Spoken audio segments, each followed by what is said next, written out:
Hello, everyone. Welcome to the Good News Report. My name is Pamela Marshall, and you're in for some good news today. I am so excited that we have started this journey of introducing those who are a part of election 2026. All of the candidates have been invited to be a part of these interviews because we want voters to be able to make an informed decision. I worked in news for many years, and you would get to see, as you all know what they're called, sound bites. So sound bites tell you a little bit, and then you have to kind of make your decision based on those sound bites if you have not had an opportunity to attend a forum. Well, that's why we're doing what we're doing at the Good News Report. We're making sure that you have an opportunity to hear from those that will be on the ballot, and you get to make an informed decision. There's that theme music at the Wellness Radio TV. There's healing at the well. There is healing at the well. That's what this show is brought to you by, at the Wellness Radio TV, because there is healing at the well. And we think that there's an opportunity for all of us to be a part of good news. So today we welcome one of the candidates for County Judge, position 5, Eric Atria. Good morning. Good morning. Thank you so much for being here. Thank you for having me. How's the campaign going? It's going really great. It's been a long road and it's 2 days away from voting starting, so it's really hard to kind of comprehend that. I appreciate what you're doing. I think anybody in the community who's trying to spread awareness of democracy is a friend of mine, so I really appreciate what you're doing. Well, here, I'm going to get my technical stuff right. There we go. There we go. Eric, yeah, thank you. And that is important. Eric, do you find that people often don't have a chance to even think about who the judges are?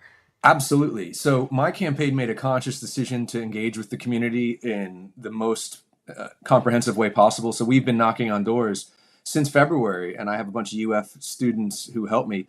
As of yesterday, we were at about 17,500 doors across Alachua County in all 63 precincts.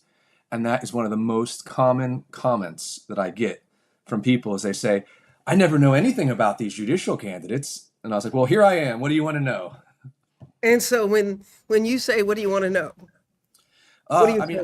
So people want to know big stuff. And so what I could tell you is county judge is people's court, is what I call it. It's small stuff. It's things that directly impact your neighbors, your community on a microscopic level. Landlord, tenant, traffic tickets, misdemeanors. It's very small stuff. So, but most people want to ask me, oh, what do you think about the Supreme Court? Or what do you think about, this federal issue that's happening? And I say, while I would love to have that conversation with you, that's not what my role is. And also, we are under very strict rules that we can't really talk politics. There's called the canons. So we're kind of hamstrung by that. But I can tell you what I do in our community. I can tell you what I think of our community. And I can tell you some stories of my experience of my 21-year career that I think would shape who I am, who I would be as a judge, and who I intend to be as a judge. And good point that you made, even regardless of what position that you're running for. As a judge, other candidates may be able to talk about things, but judges are prohibited from talking about issues that may come before their courts, or many topics. I find it interesting that, you can't go to a lot of the political things that happen. Correct. Yet your position is so important, so important. And I think maybe judges may be the most important position to sit in a community. I think you're right. And I think we're all kind of seeing that over the last couple of years. That's one of the reasons why I chose to run. When my kids, who are almost 13 and 11, when they grow up and they're going to say, Dad, what did you do to protect and defend our democracy? I'm going to say, well, I ran for something. This is something that I think was important. And when you get to a certain point, I just turned 47 a couple days ago. You get to a certain point, you realize that, oh, it's now my turn. And so what I tell the students who work for me, who are all about 20, give or take, I say in 10 years, 10, 15 years, it's going to be your turn. And I want you to witness through this process we're doing together how it's done. And you can believe that when it's your turn that you can do this. Well, you know what? Interesting, Eric, that you say that because I grew up in a little country church, and every second Sunday it was sisters meeting, and they would talk about older women are to teach the younger women. And I looked in the mirror one day and said, "Oops, Well, that's the meaning of life, I think, is to hand that become wisdom down. Well, it is. It is. But I also think that we have grown up seeing those that were a part of, uh, let's just say, the civil rights movement. And we think those were old people. The clothes that they have on now are from the 60s, but they were young people. Right. Dr. King was only 39 when he was assassinated. So Wow. really, Yeah. when I look at me and think it's time, well, it's been time for a long time. It was a You're, young people's movement. It was you're right. teenagers. No, you're absolutely right. I'm sorry, my dog is frustrated that she's trapped in the room. Excuse me. Oh, no problem. No problem. We are talking to Eric Atria, who is a candidate for Alachua for County Judge, position 5. His opponent is Abronsi Martin. Abronsi has also been given an invitation to appear on the Good News Report, and he has scheduled a time. So you will have an opportunity to hear from both of these candidates. Back to our conversation about young people. Yeah, I think that even as you are now, and happy Thank you. belated birthday. When was your birthday? It was July 30th. July 30th, same as my sister. All right. It's a good day. Yeah, yeah, yeah. Well, kind of. Mine was July 20th. I happen to think that was a pretty good day too. But anyway, so as people, as you're working with these students who are volunteering to help you in the process, why do you think that's important, Eric? So it hit me really hard at the beginning of this. So I had a bunch of students who wanted to intern with me, and we had an event, just kind of like a meet and greet and like expectations and what we're asking of you. And they were all looking to me for, I realized, some level of leadership because I'm the guy running. And I was talking to them like, this is what we're going to do, and this is where we're going to go. And when you're a trial lawyer, so I've been a public defender for 21 years, or a conflict public defender for many years of that. You get this ability to think while you're talking and kind of evaluate what you're saying and maybe change midstream what your course is. And so I realized if I don't inspire these students, if I don't impress these students in the next 20 seconds, they're probably not going to go knocking on doors for me, 4 days a week over the summer when it's 100 degrees outside. So that's that comment I said to you a minute ago. It just hit me. I was like, I want you to all know that you can do this because people are going to tell you, number one, no one's going to care about a judicial race. That's what a lot of people told me at the beginning. Number two, they're going to tell you nobody's going to help you. Like you're just going to be doing all the work yourself. And number three, like, why? Why are you going to do this? And so I said to all of them, like, we're going to give you answers to all those questions. And again, I want you to know, because at some point in your life, you're going to want to take a chance. And people will give you the detracting ideas that I just said, but you will now know that you can do it. And again, over the summer, I've had 14 students. We go out 4 days a week. Wow. It is hot out there. And we're out there for 2-3 hours a session. But that's how you get to 17,500 doors, as you go out 4 times a week and just talk. So for me, it's been a great bonding experience because, I think that I was able to give them insight into something that most people don't do anymore. Like there's not that much grassroots politics happening anymore.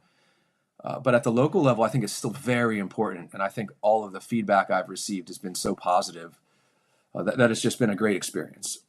So when you decided to go to law school, because there are some communities, have been in the past, I don't know if it still exists, that you don't have to be an attorney to be a judge.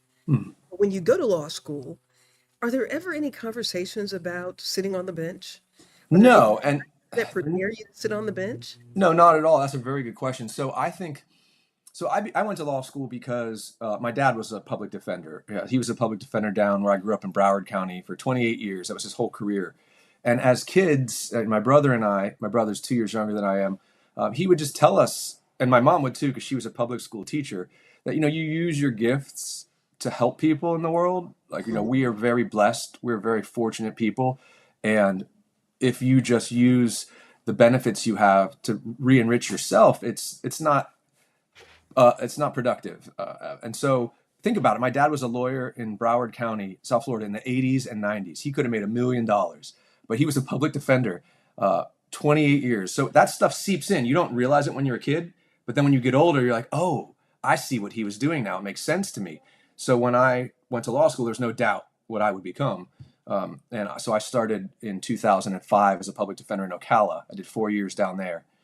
And then I transferred up here. And so when you're in court every day, like we are, you practice in front of judges. I've probably practiced in front of 40, 50 judges over my 21 years, maybe more.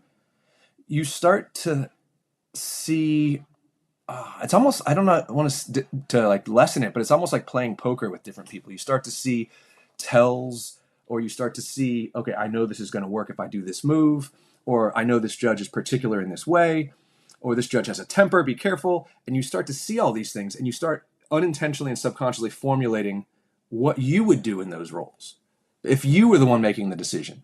And so you file all those things away without realizing it. And in your mind, you've kind of created this unique hybrid that only you have, because only you have practiced in front of that combination of judges, of what you think should be done, what you think is fair, what you think is following the law, being fair to both sides, making sure you're listening, making sure you're consistent, making sure you're efficient. All those things just kind of seep in.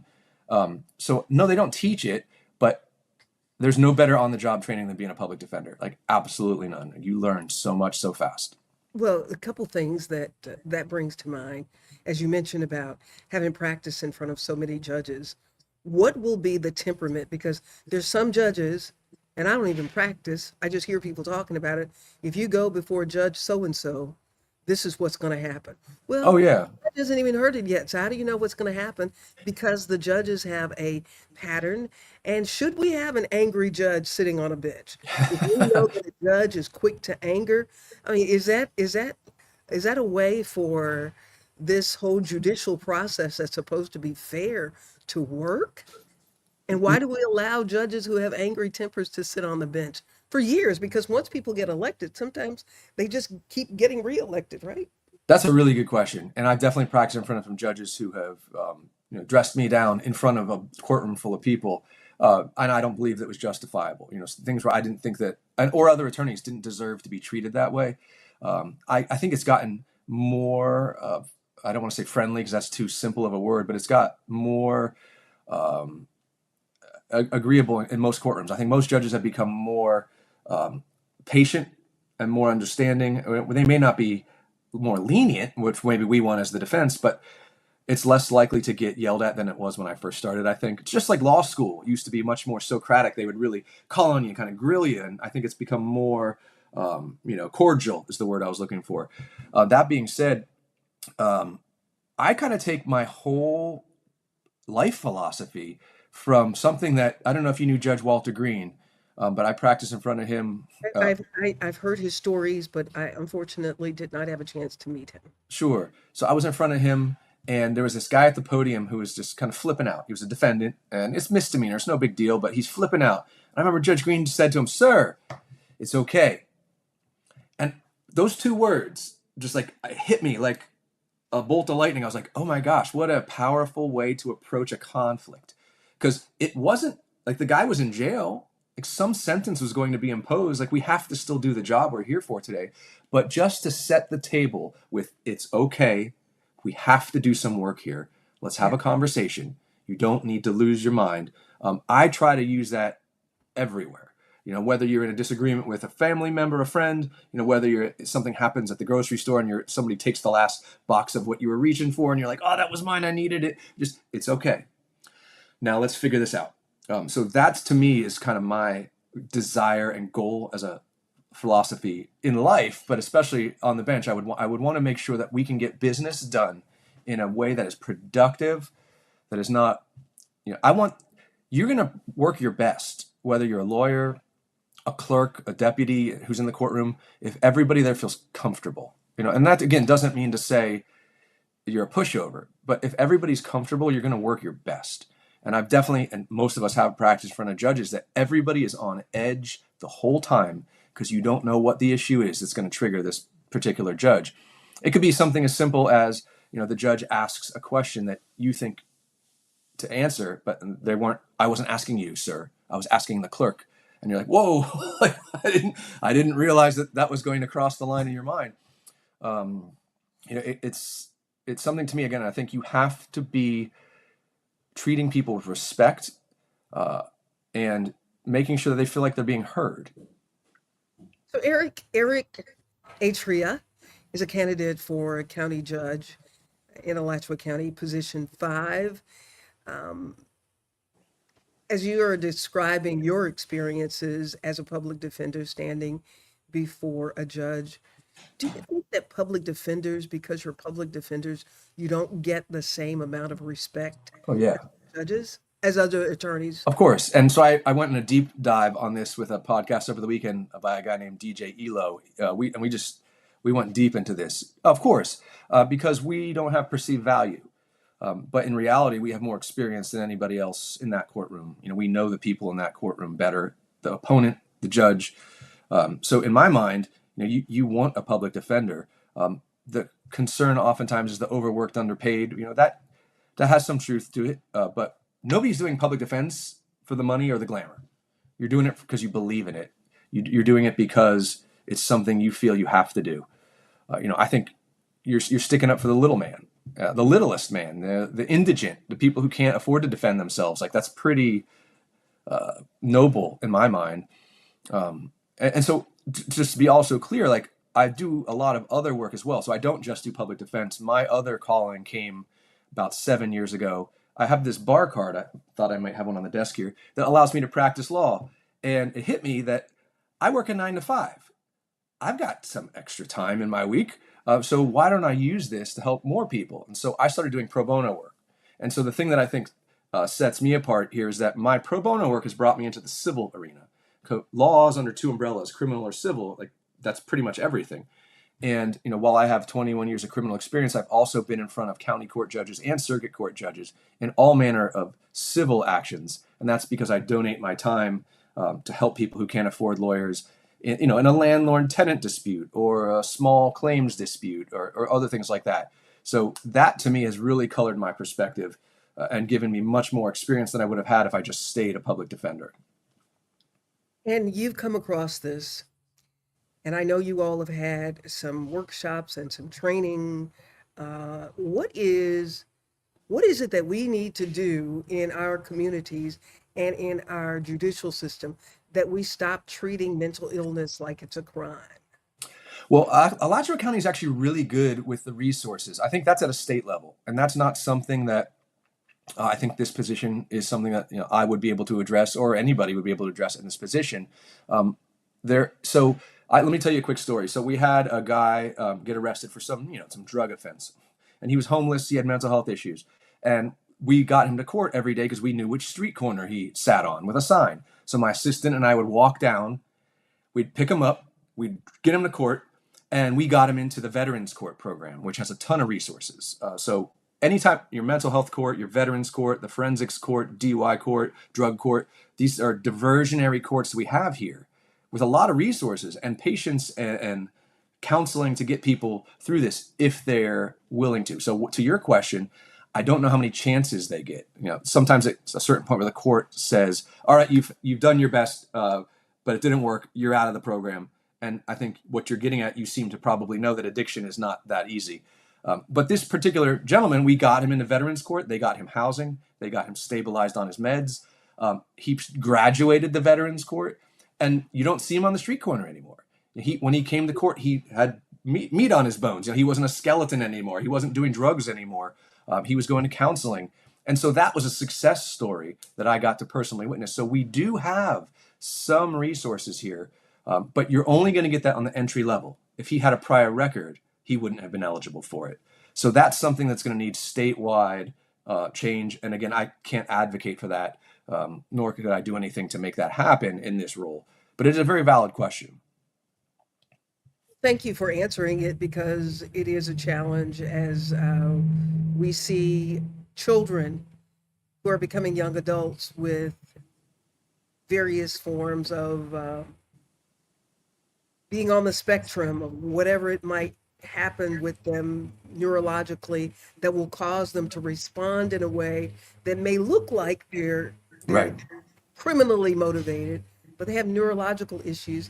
And as a judge, I think all of you all are going to be seeing more of that come in your courts. And I just hope and pray that on whatever level it needs to be on, that we start to come together and address that so that we're not putting people in cages just because they have a neurological or a chemical imbalance in the Right. brain.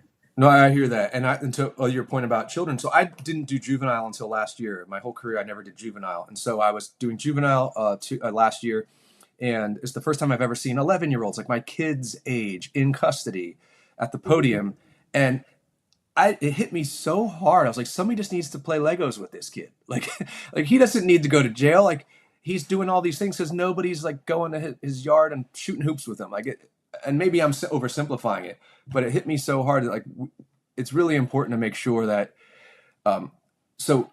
the perspective of the judge in that case is that, well, does this kid have a support group? Like a lot of times judges don't think that especially young men, and specifically young black men, don't have a support group because nobody will come to court with them. Well, most of their family who absolutely loves them and who I speak to on the phone before the court events, they can't come to court because they got to work. So I think having the perspective that this person isn't alone out there, they do have a network that does care about them. And so you don't see that as a strike against them. Oh, clearly nobody cares about this kid because there's nobody in court. No, there's a lot of people who care about him. It's just they couldn't make it here today. It wasn't as easy as it might be for some other people on a different socioeconomic status or demographic. So I think that's one of the big perspectives I gained from doing my job, is that there are support groups out there. It just may not look like what a given judge might perceive as a support group. Well, and even if the support group is not there, justice is still supposed to be justice. Yeah. And for whatever the reason is that the child does not have a support system, I wish that we lived in a society that would see that and say, how do we look for a support system for an 11-year-old who is obviously having some struggles, and Right. if the struggles are not addressed, this person will be back in court again and again until they get a longer sentence in prison. Right. No, you're absolutely right. Well, Eric, as you have experienced this, watching your parents do the kinds of things that they did in the community, your father being a public defender, your mother being an educator, is there space for you to be a judge and then on your off time of being a judge of still continuing to be a part of the community? That's a really good question. I think absolutely. And so the canons encourage judges to be engaged in the community. That's one of the things that, when I first went down this route, because I have become very engaged in the community in the last 4 years. I had a near-death experience in 2022. One of my clients almost killed me. And coming out of that experience, I realized that if I don't do more to put back into my community, I wasn't going to be able to live with myself in this second chance that I perceived myself to have. So before I announced that I was going to run, I spoke to, there's an ethics committee. I said, am I still allowed to go to, a nonprofit's fundraiser? Am I still allowed to volunteer my time, at a Habitat for Humanity or whatever it may be? I'm just giving random examples here. And they said, no, that's encouraged. So I'm relieved to hear that, because I would hate to have to, my goal for this is this is just one part of my path on a way to being more engaged in this community and giving back more to the community. That's my whole goal. And so this is just one step on that path. It's one facet of it. So my goal is to stay as engaged as I possibly can, because that to me is where, I said this on the Saturday podcast, when you put stuff back in the community, you're also putting it back in here. You know what I mean? Like, it feels good when you help. It feels good when you give back. And so that to me is something that I need in my life. Well, the fact that it's encouraged, but I'm not sure. Maybe I don't know who judges are. I don't know that I see people who sit on the bench who also come and sit on the bench, the They park don't. bench. They don't. Yeah. Yeah. I'm not criticizing anybody, but they don't. You're right. Wouldn't that just be amazing? And I think it would create a more empathetic person who I think puts so. on the robe and then goes and sits high above others. I think it would continue to help them to be human. I think you're right. We'll see. If I win, I we'll didn't know see. it was encouraged. I didn't know that it was encouraged. I thought you had Yeah. to separate yourself. No, and I think a lot of people interpret it the second way you just said. I think, and it's look, we're making decisions that affect people's lives. So like, if you're a circuit court judge and you're ruling on divorces every day, like you don't want to go out and like go to the the gala where there's 500 people. Odds are you ruled on somebody's divorce that week. That might not be comfortable. Yeah, yeah, yeah. So I get that, but I think it's necessary, and that would be my goal, is to stay as Find engaged other as ways. possible. Yeah, go read to kindergartners. They haven't had a divorce yet. Yeah, exactly. Yeah. That was one of the things that got me started. My daughter, she saw a flyer. The United Way had a program where you go read to kids who are behind in their reading. Uh-huh. And so I called United Way. I said, my daughter would like to do this. She was only 10. They wouldn't let her. So I did it for her. So that was the first thing that I did a couple years ago. And so I would go to Girls Place on 39th, and I'd read to a little girl every Friday for an hour. And like, her reading got better. It was like measurable. You could see it. You get to develop a relationship with somebody. And I ended up on the board at Girls Place because of it. So I'm just saying, wow. that's a perfect example of how you give a little something back, and it just keeps it. What they say? It comes back 100 times, or you know what I mean? You can't outgive. Right, It yeah, the more you give, there's a song we sing in church, you can't beat God's giving. The more you give, the more he'll give to you. So just keep giving. Eric, look, as a journalist, I can't let's skip by the fact that you said you had somebody who almost killed you. What happened? it's on my website. I've adopted it. So we were in trial. I was looking over at the witness, and he struck me in the back of the head so hard that he fractured my skull, knocked me unconscious. I was on the floor of the courtroom. I came to a moment later, and I had no idea what happened. I didn't understand why I was laying on the floor. What did he hit you with? His fist. There's a video of it. Go to atriaforalachua.com. You'll see the video. Wow. It made court TV. It was like the top 2 video of 2023. But there's a very complicated story we don't have time for in our time here together. But when I realized that I had been hit, it was just so jarring, obviously, and unexpected to like the person you're trying to defend doing this. And they thought my injuries were life-threatening. They thought that my brain was bleeding because blood was coming out of my ear. And so they rushed me to the hospital, and the hospital people at Shands saved my life. I don't know how else to say it. The paramedics and the firefighters who got me there, and the people at Shands. And so I made a commitment after that I never thought that you could just disappear. Like, I didn't experience it. I was knocked unconscious instantly. So I never fathomed that death would happen unexpectedly. I guess you could die in your sleep or whatever, but I always assumed that you'd have at least a split second to reconcile that, oh, this is ending. So, when I came to, and when I ended up recovering, it took a couple months, but when I ended up recovering, I was like, I better not waste this, because that could have been it. That could have been the end.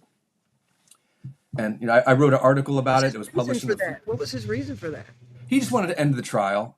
At the end of the trial, killing you would end the trial. Yeah, pretty much.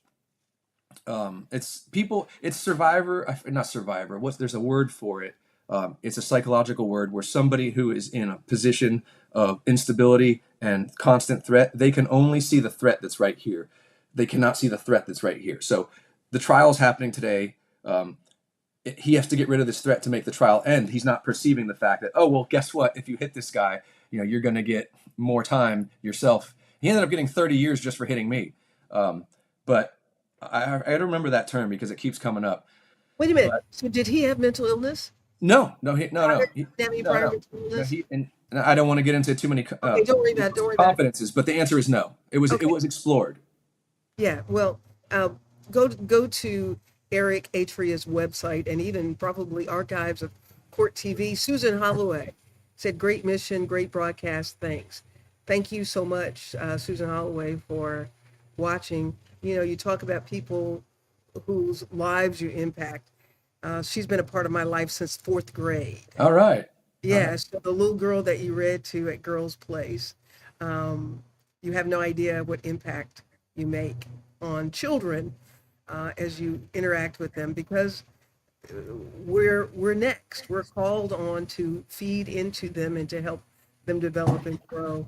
Eric, I really appreciate you taking time to share with us this morning. Thank you. Need a campaign for County Judge Position 5. Early voting starts Friday. Today's Sure does. Friday. Early voting starts Friday. If you are unsure about the status of your voting, if you vote early, then you can find out and you have a chance to correct things. The primary election is August 18th. So we want to make sure that people who are registered to vote, please exercise your right to vote. You do have an opportunity to register to vote in the November 3rd election. So it's not too late to register to vote in the November 3rd election. But be a part, you're a citizen here. Be a part of when people talk about, they don't want to get involved. Well, if you're driving on the road, you're involved. Because somebody that was elected helped to make the decision about the roads that you're driving on. If you get in your car and you put your seatbelt on, you're in politics, my dear. That's a political decision. When you turn your lights on in your house, you're involved in politics because it's called the Electrification Act. The fact that you don't exercise your right to participate does not mean that you are not involved in politics. So I ask and urge everyone to please encourage everybody that is in your sphere of influence. Share these interviews so that people can make informed decisions when they go to the polls, so they're not just saying, I don't know who to vote for, so I'm not going to go vote. No. As you mentioned, my good friend Eli, he has a podcast where he has interviewed candidates. Listen and learn and do what you have the ability to do. That is to let your voice be heard, because we're talking about your future. Eric, thank you for carving out time from your family for this noble thing that everybody who decides to run, I think you're putting yourself in harm's way, because you're going to be faced with criticism and praise. So you have to be prepared to accept all of it. Best of luck to you. Thank you. I appreciate your time so much, and thank you for what you do. You are so welcome. Thank you, everyone, for watching today. Stay tuned, because we have other candidates. I have just decided, Eric, I'm just going to do these all day. Good for you. In it. Get it out of the way. Just early voting starts Friday. I'm going to, as they call and schedule their interviews, we are going to put them up live for people to hear. So please continue to watch. And Eric, thank you so much for joining us. Pop you off too soon. Thank you again for joining us. Thank you. Everybody, thank you for being a part of this episode of the Good News Report. We look forward to continuing to inspire and inform. I'm Pamela Marshall at the Wellness Radio TV and at the Wellness Radio TV podcast. Remember, there is healing at the well. Make it a great moment and go out and be good news for somebody else. Wellness Radio. Blessings and peace to you.